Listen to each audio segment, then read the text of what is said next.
So ಇತ್ತೀಚಿನ ದಿನಗಳಲ್ಲಿ ಈಗ ಸರ್ಕಾರಿ ನೌಕರರಿಗೂ ಕೂಡ ಸಂಬಳ ಕೊಡುವಂತ ವಿಚಾರದಲ್ಲಿ ವಿಳಂಬ ಆಗ್ತಾ ಇದೆ ಅನ್ನುವಂಥ ಮಾತುಗಳು ಕೂಡ ಕೇಳಿ ಬರ್ತಾ ಇದೆ. ಯಾಕೆ ಆ ಥರದ ಸಮಸ್ಯೆಗಳು? ಸರ್ಕಾರಿ ಸಂಬಳ ಅದು ನೀವು ಹೇಳಿದ್ದು ರೆಗ್ಯುಲರ್ ಆಗಿರುವಂಥ ನೌಕರಿಗಲ್ಲ, ಔಟ್ಸೋರ್ಸ್ ಮ್ಯಾಗಿರುವಂಥ ಗುತ್ತಿಗೆದಾರರು ಲೇಟ್ ಆಗ್ತದೆ. ಯಾಕಂದ್ರೆ ಅದು ನಾವು ಕೊಡೋದು ಕಾಂಟ್ರಾಕ್ಟ್ರಿಗೆ ಕೊಡ್ತೀವಿ, ನೇರವಾಗಿ ನಾವು ಖಾತೆ ಕೊಡಲು ಕೆಲವು ಇಲಾಖೆಗಳಿಗೆ. ಸೊ ಅಲ್ಲಿ ವಿಳಂಬ ಆಗಿದೆ.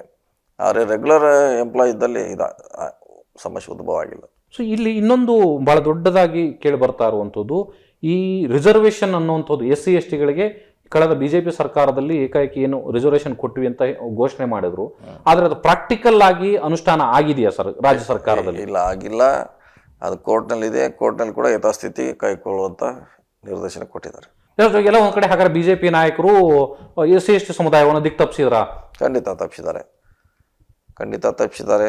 ಅದೇನು ಅವ್ರು ಮಾಡಿದ್ದು ಯಾರಿಗೂ ಕೂಡ ಅದು ಮುಟ್ಟುವಂಥ ಪ್ರಯತ್ನ ಆಗಿಲ್ಲ. ಅದಕ್ಕೆ ಈಗಾಗಲೇ ಕೋರ್ಟ್ ಕೂಡ ಅದನ್ನು ಯಥಾಸ್ಥಿತಿ ಕಾಯ್ದುಕೊಳ್ಳಿಕ್ಕೆ ಹೇಳಿದೆ.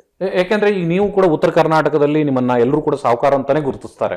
ಸೊ ಹೀಗಿನ ಸಂದರ್ಭದಲ್ಲಿ ನಿಮ್ಮ ಗಮನಕ್ಕೆ ಅದು ಖಂಡಿತವಾಗ್ಲೂ ಬಂದಿರುತ್ತೆ. ಯಾಕಂದ್ರೆ ಯಾವಾಗ SC ST ರಿಸರ್ವೇಷನ್ ಅನ್ನ ಘೋಷಣೆ ಮಾಡಿದ್ರು, ಅದಾದ ನಂತರ ಇಡೀ ಉತ್ತರ ಕರ್ನಾಟಕ ಮತ್ತೆ ಕಲ್ಯಾಣ ಕರ್ನಾಟಕ ತೆಗೆದುಕೊಂಡು ನೋಡಿದ್ರೆ, ಸೊ ಈ ಜಾತಿ ವಿಚಾರದ ಗಲಾಟೆಗಳು ಅತಿ ಹೆಚ್ಚಾಗಿ ಅಲ್ಲಿ ಕಂಪ್ಲೇಂಟ್ಗಳು ದಾಖಲಾಗ್ತಾ ಇದ್ದಾವೆ. ಹಾಗೆ ಆಗ್ತಾ ಇದೆ.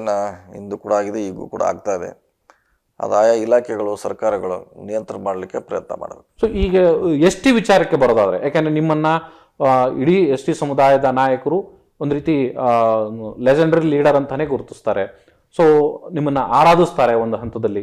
ಆದರೆ ಸೊ ಈ ST ರಿಸರ್ವೇಷನ್ ವಿಚಾರಕ್ಕೆ ಅಂತ ಬಂದ ಸಂದರ್ಭದಲ್ಲಿ ಈ ನಕಲಿ ಜಾತಿ ಪ್ರಮಾಣ ಪತ್ರಗಳ ಹಾವಳಿ ಬಹಳ ದೊಡ್ಡದಾಗಿ, ಅದರಲ್ಲೂ ಉತ್ತರ ಕರ್ನಾಟಕದಲ್ಲಿ ಹೆಚ್ಚಾಗಿದೆ ಏನಂತೇಳಿ ಈಗ ಮುಖ್ಯಮಂತ್ರಿಗಳಿಗೂ ಕೂಡ ಈಗ ಹಲವಾರು ಸಂಘಟನೆಗಳು, ಶಾಸಕರು, ನೀವು ಆದಿಯಾಗಿ ಒತ್ತಾಯವನ್ನ ಮಾಡಿದ್ರಿ. ಸೊ ಅದು ಎಲ್ಲ ಒಂದು ಕಡೆಗೆ ಸರಿಯಾಗಿ ಸಮರ್ಪಕವಾಗಿ ತಡೆಯುವಂತ ಕೆಲಸ ಆಗ್ಲಿಲ್ವಾ ಅಂತ? ಸೊ ಅದರಲ್ಲಿ ಲ್ಯಾಪ್ಸಸ್ ಆಗಿದೆ, ಇಲ್ಲ ಅಂತ ಹೇಳಿಲ್ಲ. ಸರ್ಕಾರ ಕಡೆಯಿಂದ ಲ್ಯಾಪ್ಸಸ್ ಆಗಿದೆ. ಸೊ ಅದನ್ನು ಬೇಗ ಪತ್ತೆ ಹಚ್ಚಲಿಕ್ಕೆ CM ಅವರು ಕೂಡ ಹೇಳಿದ್ದಾರೆ, ಯಾರು ನಕಲಿ ಪಡೆದಿದ್ದಾರೆ ಅದು ತನಿಖೆ ಆಗಬೇಕು ಮತ್ತು ಅಂಥವ್ರು ರದ್ದು ಮಾಡಬೇಕಂತ ಕೂಡ ಹೇಳಿದ್ದಾರೆ.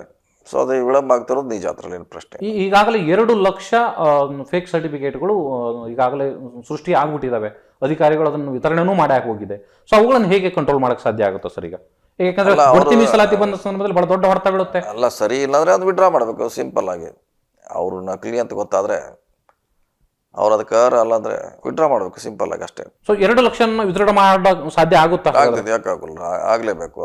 ಯಾರು ಕೊಟ್ಟಿದ್ದಾರೆ ಅವರೇ ಜವಾಬ್ದಾರಿ, ಅದಕ್ಕೆ ಅಧಿಕಾರಿಗಳ ಜವಾಬ್ದಾರಿ, ಅವರೇ ಜವಾಬ್ದಾರಿ.